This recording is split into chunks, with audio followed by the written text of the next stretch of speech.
Baik, kita lanjutkan kembali materi kita ya. Nah, jadi terakhir kita sudah sampai tadi em, perbandingan antara persamaan Dirac, persamaan umum Dirac yang dipostulasikan oleh Dirac ya, dengan persamaan Klein-Gordon. Kita bandingkan dan kita dapatkan beberapa hubungan dari suku-suku yang ada di dalam masing-masing persamaannya ya. Nah, ada 8 buah persamaan di sini yang harus dipenuhi oleh alfa dan beta, alfa X, alfa Y, alfa Z, dan beta agar dia bisa memenuhi persamaan Klein-Gordon ya.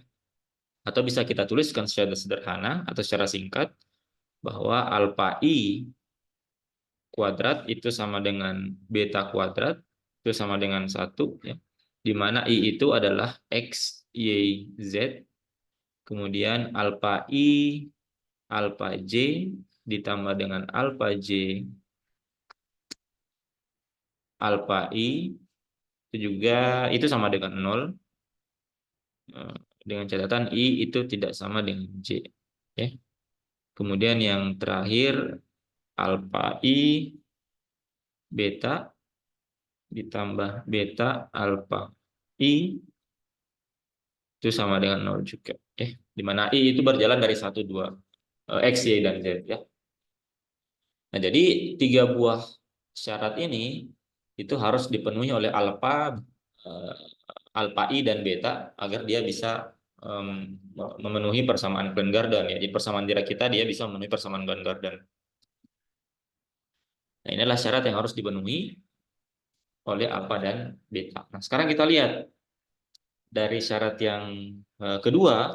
Nah, ini kita bisa lihat bahwa ternyata syarat yang kedua ini menunjukkan bahwa perkalian antara alfa I dan alfa J itu dia tidak bersifat komutatif ya. Karena kalau kita sederhanakan dari persamaan dua ini kita dapatkan bahwa alfa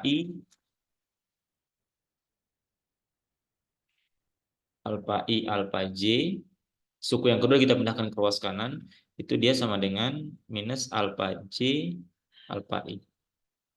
Nah, jika hubungannya seperti ini atau dia tidak bersifat komutatif, dia tidak komut, artinya alfa I dan alfa J ini bukan merupakan suatu bilangan real ya. Karena kalau bilangan real kan misalkan kita punya bilangan real Z1 dikali dengan Z2, dia harus sama dengan Z2 dikali dengan Z3 ya. Sorry, Z2 dikali dengan Z1. Misalkan Z1-nya misalkan 2 2 ya. Komponen realnya saja. Z2 kita 3, kita punya 3. Maka 2 kali 3 harus sama dengan 3 kali 2. Nah, artinya alfa I dan alfa J ini dia bukan merupakan bilangan real ya. Karena dia tidak bersifat komutatif. Kemudian yang kedua, dari persamaan syarat yang ketiga, kita punya alfa I beta itu sama dengan minus beta alfa I. Dia juga bersifat tidak komutatif.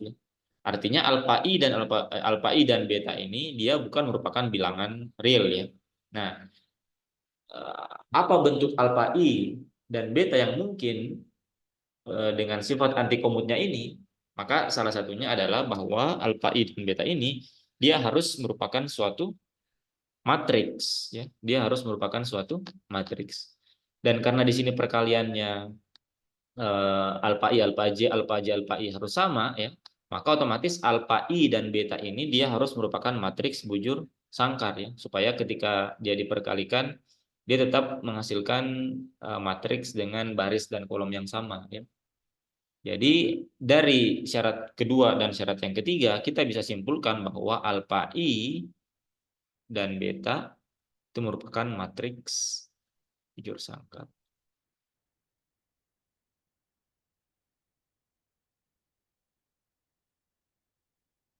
Nah, ini syarat pertama yang harus dipenuhi oleh alfa I dan alfa beta. Jadi bentuk operator alfa I dan alfa beta dia harus berupa matriks bujur sangkar ya. Nah, kemudian yang kedua, kalau kita ingat kembali di pembelajaran mengenai matriks ya, salah satu dari sifat matriks bahwa trace dari matriks perkalian matriks itu dia bersifat siklik ya.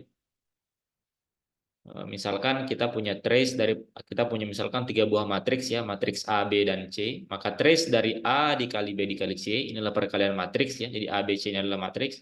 Itu dia akan sama dengan trace dari B, C, A ya, sama dengan trace dari C, A, B ya. Jadi dia sifatnya siklik. Ketika kita ubah posisi, kita putar posisi dari masing-masing matriksnya ke posisi yang lain, maka dia akan memiliki trace yang sama. Trace ini adalah jumlahan diagonalnya. Jadi kalau kita misalkan punya matriks, jumlahan diagonalnya ini disebut sebagai trace. Ya. Jadi trace itu adalah jumlahan dari diagonal suatu matriks ya. Nah, jadi perkalian antara misalkan ada 3 buah matriks seperti ini, trace dari perkalian 3 buah matriks ini dia sifatnya siklik ya. Jadi trace ABC itu sama dengan trace BCA sama dengan trace CAB ya. Nah, sehingga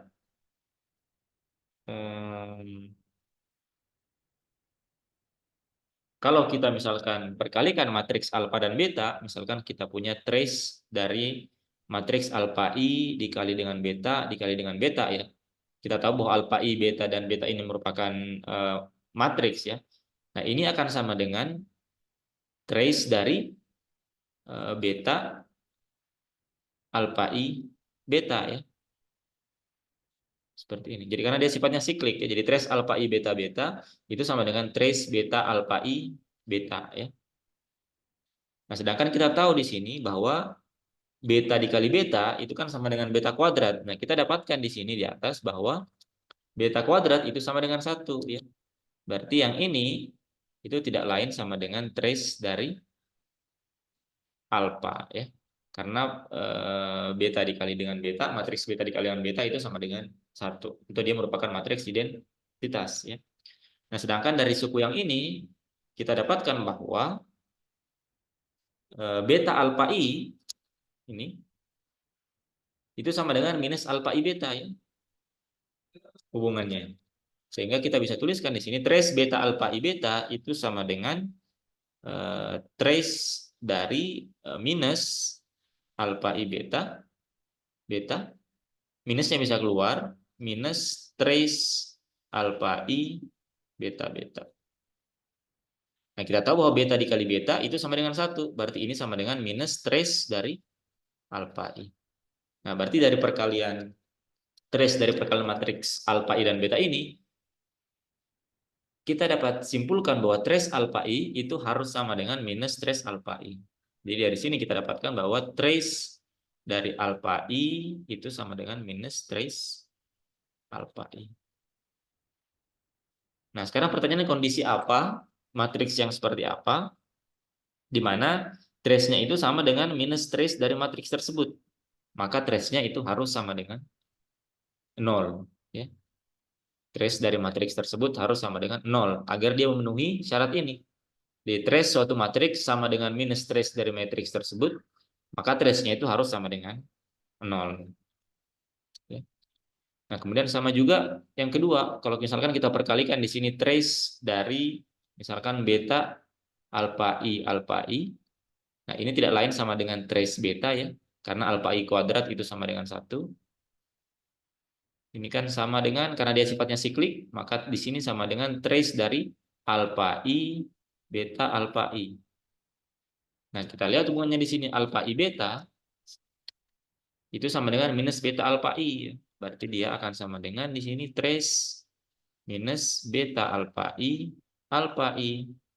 Minusnya bisa keluar, ini sama dengan minus trace beta alfa I. Alfa I kuadrat itu sama dengan 1 ya, berarti ini sama dengan minus trace beta. Nah, di sini kita juga dapat hubungan bahwa trace dari beta itu sama dengan minus dari trace beta. Nah, maka agar dia memenuhi kondisi ini, maka trace-nya itu dia juga harus sama dengan 0. Nah, jika trace-nya sama dengan 0, biasa disebut sebagai traceless. Ya. Nah, sehingga syarat yang kedua bisa kita simpulkan bahwa matriks alfa I dan matriks beta itu dia sifatnya traceless. Artinya trace-nya sama dengan 0. Jadi kita sudah dapatkan dua syarat yang harus dipenuhi oleh alfa dan beta ya. Sebagai operator tebakan di atas tadi di postulat dia. Yang pertama dia harus matriks bujur sangkar, dan yang kedua dia harus sifatnya traceless atau trace-nya sama dengan 0. Jumlahan diagonalnya harus sama dengan 0 ya.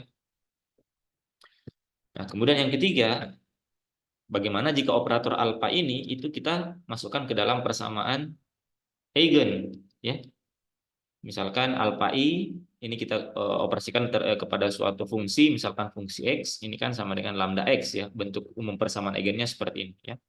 Nah, kemudian kalau alfa i-nya ini ruas kiri kita kalikan dengan alfa i, ruas kanannya kita kalikan alfa i juga, maka kita bisa tuliskan alfa i dikali alfa i x ini sama dengan lambda alfa i x seperti ini. Jadi dari kanan kita kalikan dengan alfa i kembali. Nah, kita tahu bahwa alfa i kuadrat di sini kita dapat alfa i kuadrat, di sini kita dapatkan lambda alfa i x ya. Nah, kita tahu bahwa alfa i kuadrat itu sama dengan 1 ya. Dari syarat yang di atas tadi di sini. Ini ya, alfa i kuadrat sama dengan 1. Berarti kita dapatkan di sini bahwa x itu sama dengan, sedangkan suku yang ini itu tidak lain adalah alfa i x, tidak lain adalah lambda x itu sendiri. Berarti kita dapatkan di sini lambda x atau sama dengan lambda kuadrat x.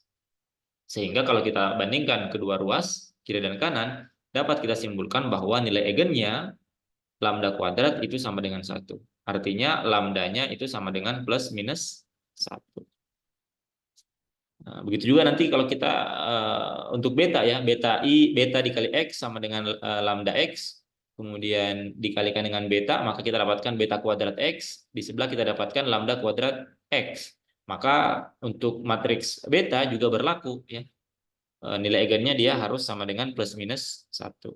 Berarti nilai eigen dari alfa i itu harus sama dengan plus minus 1, dan nilai eigen untuk matriks beta dia juga harus plus minus 1. Nah, kemudian dari sifat matriks kita tahu bahwa jumlah seluruh nilai eigen itu sama dengan nilai trace-nya ya. Kita juga ketahui bahwa dari sifat matriks bahwa jumlah seluruh nilai eigennya itu sama dengan nilai trace-nya. Nah, sedangkan tadi kita sudah tahu bahwa nilai trace dari matriks alfa i dan beta itu dia sifatnya traceless. Artinya trace-nya sama dengan 0. Maka jumlah nilai eigennya itu dia harus sama dengan 0. Bisa diikuti ya. Maka trace alfa i kita tahu dia harus sama dengan 0. Nah, sedangkan kita tahu bahwa alfa i nilai eigennya itu cuma ada dua kemungkinan, plus 1 atau minus 1 ya. Sehingga otomatis nilai eigennya itu dia harus berpasangan. Matriks alfa dan beta dia harus mempunyai matriks yang berpasangan agar dia saling cancel ya antara yang positif dan yang negatif. Jadi misalkan dia punya nilai eigen yang positif 1 dan negatif 1, maka harus ini dia misalkan dia punya dua buah positif nilai eigen, maka dia harus punya juga negatif nilai eigen negatif dua buah agar dia bisa saling cancel ya. 1 plus 1 dikurang 1 dikurang 1 sama dengan 0. Nah, ini trace-nya ya. Nilai eigen, jumlahan nilai eigennya dia harus sama dengan 0. Sehingga dari sini kita bisa simpulkan bahwa nilai eigen dari matriksnya itu haruslah merupakan sejumlah genap bilangan. Karena dia harus saling cancel ya, sejumlah genap bilangan. Karena kalau tidak genap, nah nanti dia tidak akan bisa saling cancel ya. Misalkan plusnya dia harus, misalkan plus 1 dia harus punya dia punya dua buah nilai eigen plus 1, maka dia harus punya juga dua buah minus 1. Nah, sehingga karena nilai eigennya harus sejumlah bilangan genap, maka ukuran matriksnya untuk alfa dan beta itu dimensinya harus genap ya. Jadi yang memungkinkan matriksnya 2 kali 2, 4 kali 4, 6 kali 6 dan seterusnya. Dia tidak boleh ganjil ya, dimensinya tidak boleh ganjil. Karena nilai eigennya harus sejumlah genap bilangan ya. Karena kalau misalkan ganjil kan misalkan 3 kali 3 berarti nilai eigennya cuma ada 3 saja ya. Misalkan kita punya matriks 3 kali 3 berarti di sini ada 3 kali 3 matriks, maka jumlahan dari trace-nya itu kan dia jumlah dari nilai eigen itu merupakan jumlah trace-nya ya. Nilai trace-nya hanya ada 3 nilai eigen di sini. 1, 2, 3. Nah, tidak mungkin dia akan sama dengan 0. Karena kemungkinan nilai eigennya hanya plus 1 atau minus 1. Berarti kalau 3, kemungkinan yang plus ada 2, minusnya 1, atau minusnya 2, plusnya 1. Dijumlahkan tidak akan sama dengan 0. Berarti nilai eigennya harus sejumlah genap bilangan. Harus 2, 4, 6, 8, dan seterusnya. Agar nilai eigennya jumlahnya ada 4. Ya, bisa dibayangkan ya. Jadi dari sini kita bisa dapatkan bahwa ukuran matriksnya itu harus merupakan matriks dengan dimensi genap. 2 kali 2, 4 kali 4, 6 kali 6. Jadi kita sudah dapatkan 3 buah sifat ya. Yang pertama dia harus matriks bujur sangkar ya. Dari sini, dari sifat antikomutasinya. Kemudian yang kedua dia harus bersifat traceless. Yang ketiga dia harus berdimensi genap. Kemudian ada satu tambahan lagi, saya tuliskan saja di sini ya. Jadi syarat matriks alpha I dan beta. Yang pertama dia harus matriks bujur sangkar. Harus matriksnya bujur sangkar. Kemudian yang kedua dia sifatnya traceless atau trace-nya sama dengan 0. Dan yang ketiga dia harus berukuran genap ya. Jadi bujur sangkar tapi harus dimensinya atau ukurannya genap. 2 kali 2, 4 kali 4, dan seterusnya. Nah, masih ada syarat yang keempat, dia sifatnya harus Hermitian. Apa itu Hermitian? Hermitian, matriks yang Hermitian itu adalah yang transpos konjugatnya itu sama dengan matriks itu sendiri. Kenapa dia harus seperti itu? Karena kalau kalian ingat di kuantum ya, atau kalian bisa coba review kembali materi di kuantum, operator energi itu, operator E, itu sifatnya Hermitian. Sehingga otomatis operator-operator yang ada di ruas kanan di sini dia juga harus sifatnya Hermitian agar dia setara.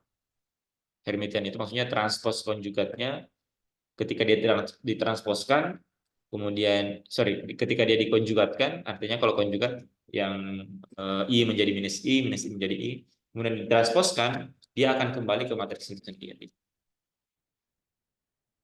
Nah, jadi syarat alfa I dan betanya itu adalah 4 buah syarat ini. Matriksnya harus bujur sangkar, dia sifatnya harus traceless, berukuran genap, dan Hermitian. Nah, di antara sifat-sifat ini itu harus kita dapat menyusun bentuk matriks yang memenuhi alfa I dan beta. Nah, untuk matriks 2 kali 2 sendiri itu tidak ada yang memenuhi ya. Sebenarnya ada matriks yang memenuhi keempat syarat ini. Itu matriks Pauli ya. Matriks 2 kali 2 yang memenuhi itu matriks Pauli. Tapi matriksnya jumlahnya hanya 3 ya. Matriks Pauli itu hanya ada 3 jenis. Sehingga sedangkan kita butuh 4 buah matriks di sini. Ada alfa I-nya ada 3 dan ada beta. Sehingga tidak ada matriks 2 kali 2 yang memenuhi alfa I dan beta. Ya, sehingga alfa I dan beta itu bukan merupakan matriks 2 kali 2. Nah, salah satu solusinya itu adalah bentuknya matriks 4 kali 4 ya. Tentunya ini bukan matriks tunggal ya. Ini cuma salah satu contoh saja yang memenuhi matriks alfa I dan beta. Ada yang lain, tapi di sini kita hanya akan tunjukkan satu buah contoh saja. Nanti kalian bisa cek di buku-buku bentuk matriks alfa I dan beta yang lain yang kira-kira memenuhi sebagai operator dalam persamaan Dirac. Nah, bentuknya kita punya matriks beta itu dia adalah matriks 4 kali 4. Jadi ini adalah matriks identitas 2 kali 2, kemudian matriks 0 2 kali 2, 0 kali 2. Ini matriks identitas kali 2. Ya. Kemudian matriks alfa I yang memenuhi itu dia merupakan isinya adalah matriks Pauli ya. Jadi di sini matriks 0 2 kali 2, ini matriks Pauli. sigma I, ini sigma I, ini matriks 0 2 kali 2. Jadi ini matriks 4 kali 4 ya. Subscript 2 di sini maksudnya ini matriks identitas 2 kali 2, ini matriks 0 2 kali 2, ini matriks Pauli ya. Ini matriks 0 2 kali 2. Di mana matriks Pauli kita sudah ketahui sigma 1 itu bentuknya sama dengan 0 1 1 0. Kemudian sigma 2 itu sama dengan 0 minus I 0. Kemudian matriks yang ketiga, matriks Pauli yang ketiga itu sama dengan 1 0 0 minus 1 seperti ini. Atau kalau kita bongkar ya, kita susun saja matriks 4 kali 4-nya. Kita punya beta itu adalah berarti di sini 1 1 0 0, ini 0 0 0 0, di sini 0 0 0 0, di sini 1 1 0 0. Seperti ini. Oh sorry, ini minus ya, minus. Nah, ini pasti akan memenuhi sifat ini ya. Matriksnya bujur sangkar, kemudian dia traceless ya. Ini kan kalau kita jumlahkan 1 tambah 1, 2 kurang 1, 1 dikurang 1, 0. Kemudian kalau kita, dia ukurannya genap, 4 kali 4, dan dia Hermitian ya. Ini kalau kita transposkan, dia akan sama ya. Dia akan sama dengan matriks beta itu sendiri. Transpos konjugatnya akan sama dengan matriks beta itu sendiri. Kemudian alpha 1 atau alpha X ya. Itu kita punya, berarti kita gunakan yang sigma 1 ya, atau ya berarti kita punya di sini 0 0 0 0, di sini berarti 0 1 1 0, di sini 0 1 1 0 0 0 0. Nah, yang juga pasti traceless ya, karena jelas diagonalnya 0 ya, berarti dia traceless dan dia Hermitian ya. Kemudian alpha Y berarti kita punya, atau alpha 2 kita punya di sini berarti 0 0 0 0 0 min I 0 ini 0 0 sorry 0 0 minus I 0 0 0 0 0. Kemudian alpha Z kita punya di sini berarti 0 0 0 0, di sini 1 0 0 min 1, ini 0 ini 1 0 min 1 0, bukan sih 0 0. Ini juga sifatnya traceless ya, karena diagonalnya 0 semua. Kemudian kalau ditranspos konjugatkan pasti dia akan sama ya. Transpos konjugat itu maksudnya kalau kalian ingat di matriks, transpos itu berarti kolom menjadi baris, baris menjadi kolom ya. Konjugat berarti yang I menjadi minus I, yang minus I menjadi I. Nah itu kalau kita terapkan di keempat matriks ini, dia akan sama dengan matriks awalnya. Nah sifatnya itu Hermitian ya. Nah ini adalah satu contoh matriks alpha I dan beta. Jadi yang ini itu adalah salah satu contoh matriks alpha I dan beta dari persamaan Dirac ya, yang memenuhi persamaan Klein-Gordon. Nah, itu syarat yang harus dipunyai oleh persamaan Dirac. Karena persamaan Dirac dan persamaan Klein-Gordon itu dia menggambarkan persamaan gelombang partikel untuk partikel yang sama ya, pada kasus yang sama untuk kasus relativistik. Jadi persamaan Dirac sederhananya adalah pengembangan dari persamaan Klein-Gordon dengan mengambil persamaan diferensial orde 1 saja. Nah, tapi ketika dia dikembalikan ke persamaan Klein-Gordon, maka dia harus memenuhi persamaan tersebut. Nah, salah satu solusi dari operator alfa dan beta yang memenuhi adalah matriks ini ya, matriks 4 kali 4 ini. Apakah ini satu-satunya? Tentu tidak ya. Masih ada bentuk matriks-matriks yang lain yang lebih misalkan kalian bisa coba cek di matriks 4 kali 4 yang lain, atau mungkin matriks dengan dimensi yang lebih besar, itu masih ada solusi yang lain. Tapi pada intinya ini adalah salah satu contoh matriks yang memenuhi. Ya.